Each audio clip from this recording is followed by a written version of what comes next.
Janasena party కార్యాలయంలో Razole MLA Sri Devavara Prasad, Mala welfare corporation chairman doctor Pedapudi Vijay Kumar points. కేవలం ఆర్థికంగా బలపడడం కోసమే, వ్యక్తిగత స్వలాభం కోసమే పార్టీ పెట్టారు. రాష్ట్రంలో మత కల్లోలాలు, మత విద్వేషాలు రెచ్చగొడుతున్నారు. రావణ్, శ్రావణ్, ప్రకాష్ రాజ్ల వెనకాల వైసీపీ పార్టీ ఉంది. ప్రజల్లో అసహనం తీసుకొచ్చే ప్రయత్నం చేస్తున్న వైసీపీ ప్రభుత్వం దళిత శంఖారావం సభలో ఒక్కరు కూడా దళితుల గురించి, హక్కుల కొరకు ఎవరూ మాట్లాడలేదు. కేవలం పవన్ కళ్యాణ్ నిందించడానికి దళిత శంఖారావం సభ పెట్టినట్లు ఉంది. ఫైల్ చేశా. అలాగే ఎలక్షన్కి వచ్చిన తర్వాత 2024కి అఫిడవిట్లో నేను కూడా ఫర్నిష్ చేసే ఇన్ఫర్మేషన్ అంతా. సో ఇది తెలియాలా, అసలు టోటల్ ఇన్కమ్ ఏమిటి, లేకపోతే ఈ నెట్ ఇన్కమ్ ఏమిటి, అసలు ఎంత వచ్చి ఉంటుంది ఏమిటది. ఇది ఒక అంశం కాగా, రెండోది వారు చెప్పినది వేరు, ఈయన చెప్పేది వేరు. ఆయన ఒక పేపర్లో కానీ ప్రెస్లో కానీ మాట్లాడేటప్పుడు ఓవరాల్గా టోటల్ ఇన్కమ్, గ్రాస్ ఇన్కమ్ గురించి మాట్లాడుతూ ఉంటారు సాధారణంగా.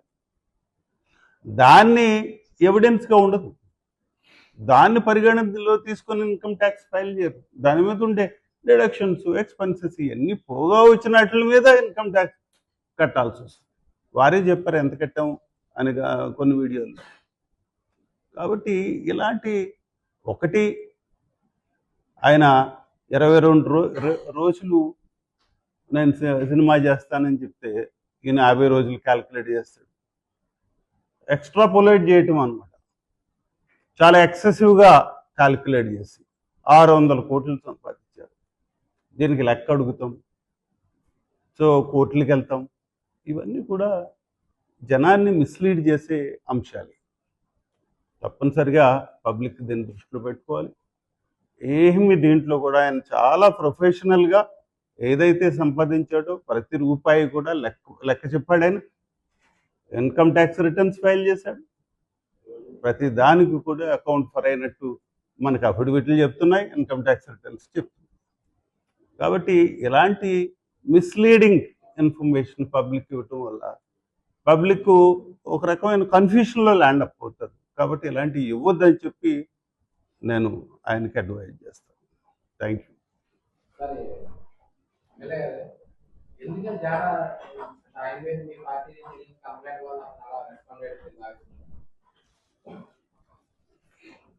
ఏమన్నారు? అది కంప్లైంట్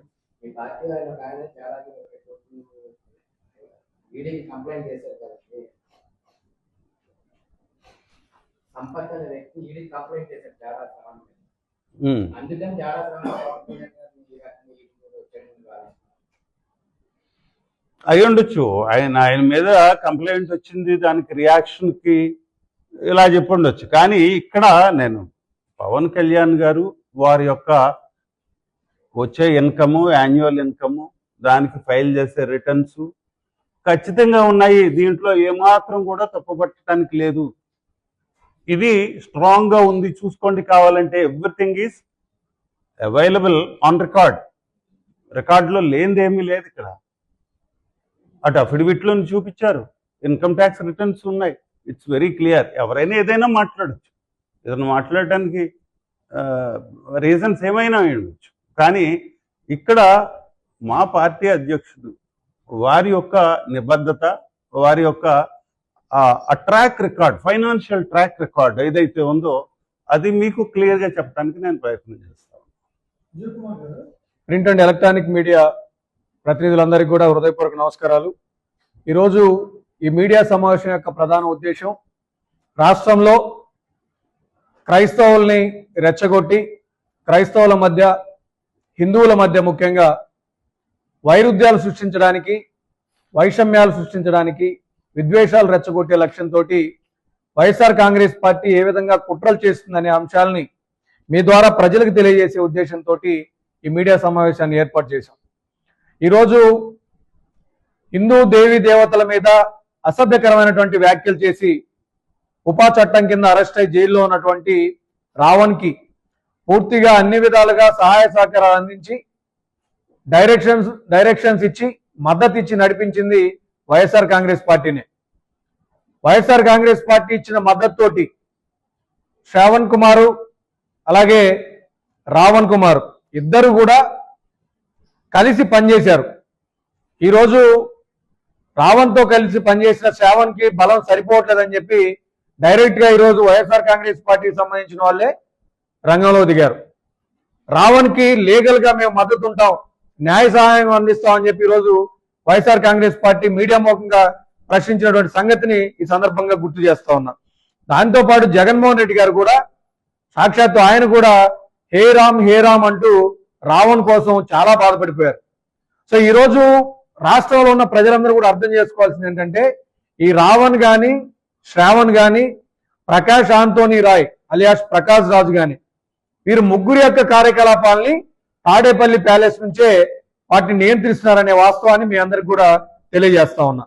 సో వారికి నిధులు ఎలా వస్తా ఉన్నాయి, ఈ శ్రావణ్ రావణ్ ప్రకాష్ ఆంటోనీ రాయ్ అలియాస్ ప్రకాష్ రాజుకి సంబంధించినటువంటి వారికి తాడేపల్లి ప్యాలెస్ తో ఉన్నటువంటి లింకులు ఏంటి, వాళ్ళ మధ్య ఉన్నటువంటి క్యాష్ సంబంధం ఏంటి, వీటన్నిటిని కూడా పోలీసులు లోతైనటువంటి అధ్యయనం చేయాల్సింది కూడా ఈ సందర్భంగా పోలీసు వారిని కూడా నేను కోరుతా ఉన్నాను.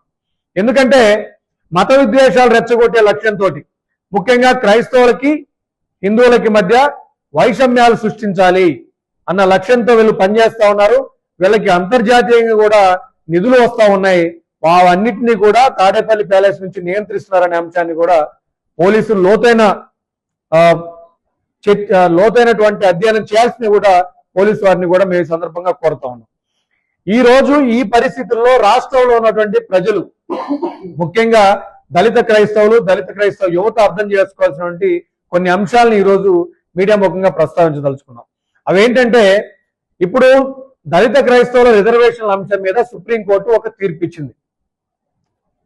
అదే సమయంలో డిప్యూటీ స్పీకర్ గా ఉన్నటువంటి శ్రీ రఘురామకృష్ణరాజు గారు రిప్రజెంట్ చేసినటువంటి ఉండి నియోజకవర్గంలో పెదపేట రామాలయం విషయంలో కూడా అదే సమయంలో ఒక వివాదం కూడా చెలరేగింది. సో ఇదే అదును అనుకున్నారో ఏమో, ఇదే సరైన సమయం అనుకున్నారో ఏమో, కొంతమంది విద్వేషాలు రెచ్చగొట్టే ముఠా ఒకటి బయలుదేరింది. వీళ్ళు ఎవరు ప్రోత్సహిస్తున్నారు అంటే ముందుగా చెప్పినట్టు వైఎస్ఆర్ కాంగ్రెస్ పార్టీ. కారణం ఏంటి? ప్రజల మధ్య సామరస్యపూరిత జీవనం, ప్రశాంతంగా వాళ్ళు జీవించే పరిస్థితులు వైఎస్ఆర్ కాంగ్రెస్ పార్టీకి నచ్చదు. ప్రజల మధ్య విద్వేషాలు ప్రజ్వరిల్లితే దాంట్లో నుంచి రాజకీయంగా లబ్ధి పొందాలనేటువంటి ఒక దుర్మార్గమైనటువంటి రాజకీయ సంస్కృతి వైఎస్ఆర్ కాంగ్రెస్ పార్టీ.